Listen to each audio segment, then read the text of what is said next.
السلام علیکم۔ مزید ناولز کے لیے ہمارے چینل کو سبسکرائب کر لیں۔ آریہ کو اس کے گھر کے گیٹ پر ایک وین چھوڑ کر وہاں سے غائب ہو گئی۔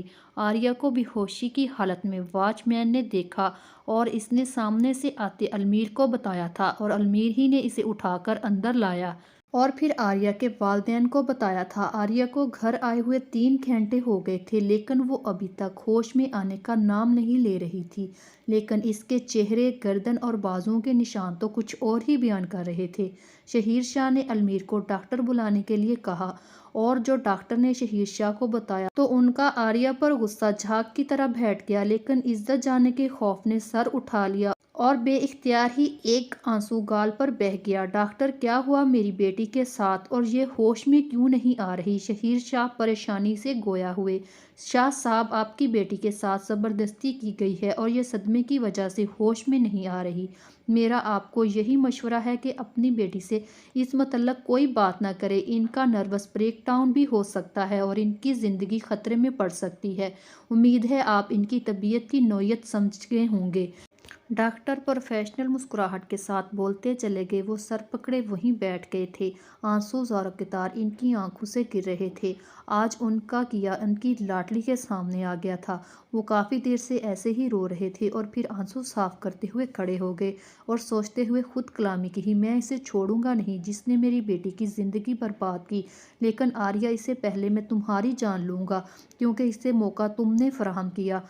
تم اس کے ساتھ نہ جاتی تو وہ نہ تمہارے ساتھ یہ کرتا۔ تم نے میری عزت خراب کر دی ہے، تم نے مجھے کسی کو منہ دکھانے کے قابل نہیں چھوڑا۔ تم مر گئی تو ایک دفعہ ہی رو لوں گا، لیکن اگر تم زندہ رہی تو میرا زندہ رہنا ناممکن ہو جائے گا اور میں ایسا نہیں ہونے دوں گا۔ تمہیں مرنا ہی ہوگا آریہ، میرے اعتبار کا قتل کیا ہے تم نے، اب میری باری ہے۔ وہ آہستہ آہستہ قدم اٹھاتے آریہ کے کمرے کی طرف بڑھ رہے تھے۔ وہ اپنی آرام دہ کرسی پر بیٹھا کچھ سوچ رہا تھا۔ ایک جھٹکے سے دروازہ کھلا اور اندر علی داخل ہوا اور بازل سے گویا ہوا، تم نے اس کو واپس بھیج دیا ہے، اب ہم اپنا انتقام کیسے لیں گے؟ بازل، کہیں تم اسے اپنی بیوی ماننے تو نہیں لگ گئے؟ وہ غصے سے گویا ہوا۔ شٹ اپ علی، جسٹ شٹ اپ، تم ایسا سوچ بھی کیسے سکتے ہو؟ تم بھول رہے ہو شاید شہیر شاہ صرف تمہارا ہی نہیں میرا بھی گناہ گار ہے اور میں نے آریہ کو واپس بھی اسی لیے بھیجا ہے۔ وہ آریہ کی پاکیزگی کو ثابت کرتا رہے گا لیکن کوئی مانے گا نہیں۔ جب ڈاکٹر آریہ کو چیک کرے گا تو وہ بھی یہی کہے گا کہ آریہ کے ساتھ زبردستی ہوئی ہے، لیکن سچائی صرف میں جانتا ہوں کہ آریہ آج بھی پاک ہے۔ آریہ ساری زندگی میرے نام پر بیٹھی رہے گی لیکن میرے ساتھ نہیں، اور میں دیکھنا چاہتا ہوں کہ شہیر شاہ آریہ کو دیکھنے کے بعد کیا کرتا ہے۔ اور تم شاید یہ بھول گئے ہو کہ ہمیں شہیر شاہ سے یہ بھی قبول کروانا ہے کہ حنان اس کا بیٹا ہے، اس کے ظلم کی نشانی ہے۔ وہ علی کو جواب دے کر وہاں سے لمبے لمبے ڈھاگ بھرتا نکل گیا اور علی پرسوچ نظروں سے اسے اس جگہ کو دیکھ رہا تھا جہاں سے بازل گزر کے گیا تھا۔ شہیر شاہ آریہ کے کمرے میں داخل ہوئے اور بے ساختہ ان کی نظر آریہ کے کمرے میں دوڑی۔ آریہ کا کمرہ بالکل آریہ جیسا تھا، نازک اور نفیس، کشیدہ سفید پینٹ سے ڈھکی دیواریں جس میں سے ایک دیوار پر آریہ اور اس کی فیملی اور دوستوں کی تصویریں لگی ہوئی تھی جس پر اجلے حرف میں میموریز لکھا ہوا تھا۔ ایک دیوار پر 42 انچ کی LED لگی ہوئی تھی جس کے ارد گرد تتلیوں کے سٹیکر لگے ہوئے تھے اور LED کے عین نیچے ایک ڈارک براؤن کلر کا بہت خوبصورت ریک رکھا ہوا تھا جس کی سائڈوں پر خوبصورت ڈیکوریشن پیس رکھے تھے اور درمیان میں آریہ کا لیپ ٹاپ پڑا تھا جس کا بیک کور کالے رنگ کا تھا اور اوپر بھی شاکنگ پنک کلر کی ایک بڑی سی تتلی بنی ہوئی تھی۔ بائیں طرف دیوار کے ساتھ 3 دروازے تھے، ایک باتھ روم کا، ایک ڈریسنگ روم کا اور ایک پرے روم کا۔ کمرے کے وسط میں ڈارک براؤن لکڑی کا خوبصورت سا جہازی سائیڈ بیڈ تھا جس پر آریہ ہوش سے بیگانہ پڑی ہوئی تھی۔ وہ چھوٹے چھوٹے قدم اٹھاتے آریہ کے پاس آئے اور ان کی نظر آریہ کے زخمی بازو پر پڑی اور ان کے غصے نے سر اٹھایا اور آریہ کی طرف بڑھے اور ہاتھوں کو آریہ کے گلے کی طرف لے جا ہی رہے تھے کہ آریہ کو ہوش آ گیا اور اپنے باپ کے گلے لگ گئی اور روتے ہوئے بولی، بابا بابا، اس نے مجھے کسی قابل نہیں چھوڑا، اس نے کہا تھا کہ آپ کے کیے کا بدلہ لے رہا ہے، اس نے مجھ سے زبردستی نکاح کیا بابا، اس نے میرے ساتھ زبردستی کی اور اس نے کہا میں کسی کو یقین نہیں دلا سکوں گی کہ اس نے زبردستی، اور یہاں آریہ پھوٹ پھوٹ کر رو دی۔ شہیر شاہ چیختے ہوئے گویا ہوئے، بکواس بند کرو، اپنی سمجھی تم خبردار جو مجھ سے جھوٹ بولنے کی کوشش کی، اس کے ساتھ رنگرلیاں مناتی پھر رہی ہو اور میرے ساتھ بکواس کرتی ہو۔ زبردستی کیا اس نے، اتنی آگ لگی ہوئی تو مجھے بتا دیتی، رخصت کر دیتا تمہیں اس کے ساتھ، لیکن تم نے میری عزت مٹی میں ملا دی۔ تم نے مجھے کسی کو منہ دکھانے کے قابل نہیں چھوڑا، تم نے مجھے میری بہن کی نظروں میں گرا دیا۔ کیا جواب دوں گا میں ان کو؟ اور المیر، اس کو کیا کہوں گا؟ اس کو جو شک تھا وہ ٹھیک تھا، کیا قصور تھا ہم سب کا جو تم نے ہمارا اعتبار کا یوں قتل کیا؟ کیا کمی رہ گئی تھی ہماری محبتوں میں جو تم نے یہ کیا؟ آریہ کیوں کیا یہ سب، کیوں؟ شہیر شاہ اپنی کہہ کر خاموش ہو گئے تھے کہ آریہ بولی، بابا میں ابھی آریہ کی بات مکمل نہیں ہوئی تھی کہ شہیر شاہ نے ایک زوردار تھپڑ آریہ کے منہ پر مارا۔ چٹک کی آواز پورے کمرے میں گونج گئی۔ شہیر شاہ دوبارہ گویا ہوئے اور آریہ سکتے کی کیفیت میں اپنے باپ کو دیکھ رہی تھی جس نے کبھی اس کو ڈانٹا تک نہیں تھا، آج کسی اور کی وجہ سے آریہ پر ہاتھ اٹھا گیا۔ چپ، ایک لفظ اور بھی نہیں۔ خبردار جو اپنی صفائی پیش کرنے کی کوشش کی۔ میرا دل تو کر رہا ہے کہ جان لے لوں تمہاری، تم جیسی بیٹیوں کو تو پیدا ہوتے ساتھ ہی مر جانا چاہیے۔ اور یہ کہتے ساتھ ہی شہیر شاہ وہاں سے نکل گئے اور فاطمہ بیگم اور ایمان اندر آئے جو شہیر شاہ اور آریہ کی گفتگو سن چکی تھی۔ ایمان پر دلہن کا بہت روپ آیا تھا۔ وہ اس لال کامدار لہنگے اور نفاست سے کیے گئے میک اپ میں بہت خوبصورت لگ رہی تھی۔ جب آریہ کی نظریں ایمان پر پڑی تو وہ اپنے سکتے کی کیفیت سے باہر نکلی اور ایمان کی طرف بڑھی اور اس کے گلے لگ کر رونے لگی، اور ایمان ضبط کرتی ہوئی بولی، آرو بس میری جان، اب تم سیف ہو، واپس آ گئی ہو اپنے گھر میں، اب رونے کی کوئی بات نہیں، بس چپ، اب اور نہیں رونا، ٹھیک ہے؟ ایمان پیار سے آریہ کو سمجھاتے ہوئے اس کے بالوں میں انگلیاں چلا رہی تھی، اور آریہ بس روئے جا رہی تھی کہ فاطمہ بیگم ان دونوں کو الگ کرتے ہوئے آریہ سے پوچھنے لگی، آریہ ادھر دیکھو میری طرف، اور مجھے بتاؤ وہ کون تھا جس نے آپ کے ساتھ؟ انہوں نے جان بوجھ کر بات ادھوری چھوڑ دی۔ آریہ روتے ہوئے بولی، اب کی ہچکی بن چکی تھی، مما مجھے کچھ نہیں پتا وہ کون ہے، لیکن وہ ہمارے گھر آتا رہتا ہے اور بابا اس کو جانتے ہیں۔ یہ کہتے ساتھ ہی آریہ چپ ہو گئی اور فاطمہ بیگم بولی، ٹھیک ہے بیٹا، اگر اب وہ آیا تو پہچان لیں گی آپ؟ فاطمہ بیگم بغور آریہ کا چہرہ دیکھ رہی تھی جس پر چھایا ہوا خوف اور وحشت بتا رہے تھے آریہ کے ساتھ زبردستی ہوئی ہے۔ مما وہ یہاں پر نہیں، میں اپنی جان لے لوں گی، اب میں خود کو اس کے حوالے نہیں کروں گی، میں وہ یہاں نہیں آنا چاہیے، مما پلیز، مما پلیز۔ وہ یہ کہتے ساتھ ہی آریہ دوبارہ بے ہوش ہو گئی۔ فاطمہ بیگم نے ڈاکٹر کو کال کی اور ایمان کو اس کے کمرے میں جانے کا کہا جس کے بازو، گردن اور چہرے کے نشانات سامنے والے کی حیوانیت کا پتہ بتا رہے تھے۔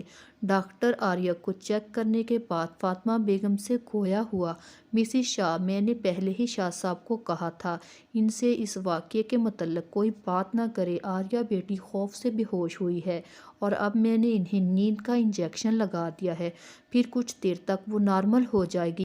آپ پلیز اس معاملے کو آریہ بیٹی کے سامنے ڈسکس نہ کریں، وہ مینٹلی طور پر بہت ڈسٹرب ہیں۔ ڈاکٹر پروفیشنل مسکراہٹ اچھالتے ہوئے چلے گئے اور فاطمہ بیگم آریہ کو دیکھتی رہ گئی۔ ان کی پھول جیسی بیٹی کیسے مرجھا گئی تھی صرف کچھ ہی گھنٹوں میں۔ وہ آریہ کی طرف بڑھی اور اس کی پیشانی پر بوسہ دے کر چلی گئی۔ ایک مہنگے ترین ہوٹل کا ہال تھا جسے نفاست سے سجایا گیا تھا، جس میں ایمان کی بارات آ چکی تھی۔ ہر کوئی وہاں پر آریہ کے بارے میں پوچھ رہا تھا۔ سب جانتے تھے کہ آریہ کو اغوا کیا گیا ہے اور یہ بھی کہ آریہ آج صبح ہی مل گئی تھی، لیکن کوئی بھی یہ نہیں جانتا تھا ایک رات میں آریہ کس قیامت سے گزری ہے۔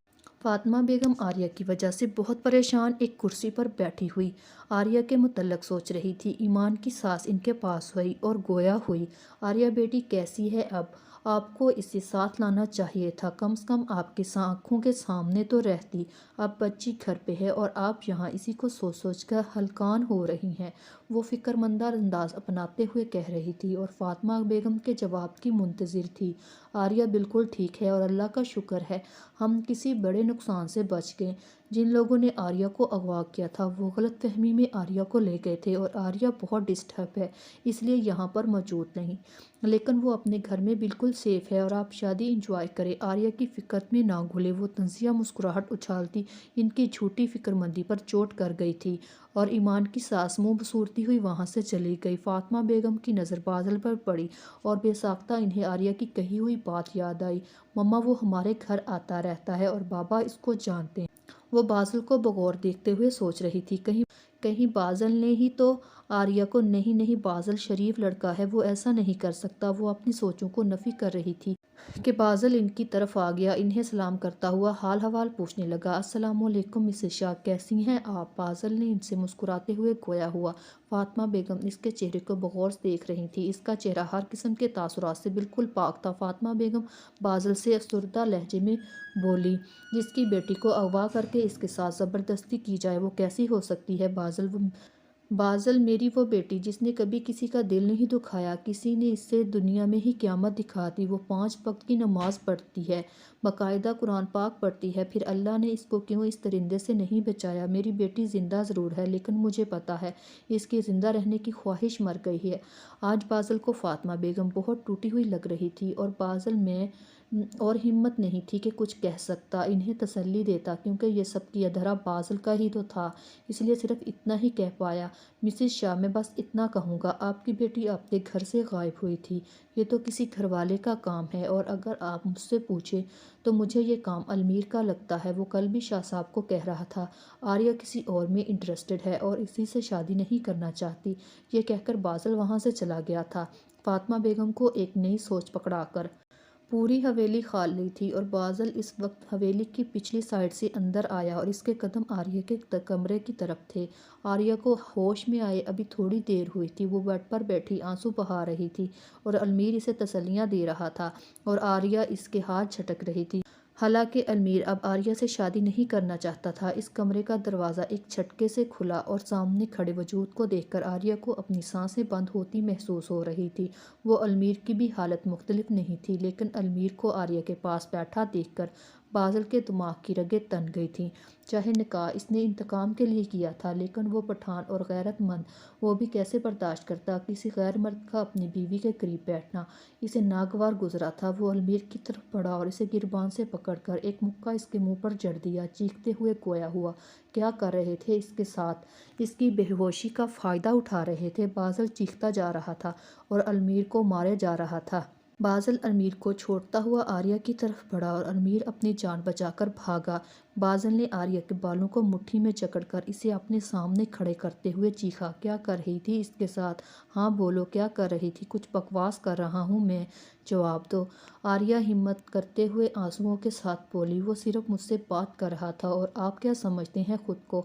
مجھ سے زبردستی نکاح کر لیا ہے تو مجھ پر حق بھی جمائیں گے؟ ایسا نہیں ہوگا، میں بابا کو سب بتا دوں گی، سب کچھ، پھر آپ کو مجھے چھوڑنا پڑے گا۔ بازل دلچسپ نظروں سے آریہ کو دیکھ رہا تھا۔ آج بازل کو احساس ہو رہا تھا کہ آریہ کتنی حسین ہے اور روتے ہوئے تو اور بھی خوبصورت لگتی ہے۔ آریہ بازل کی سانسوں کی تپش اپنے چہرے پر محسوس کر رہی تھی، اس کی سانسوں سے آتی سگریٹ کی مہک آریہ کو بازل میں گم کر رہی تھی۔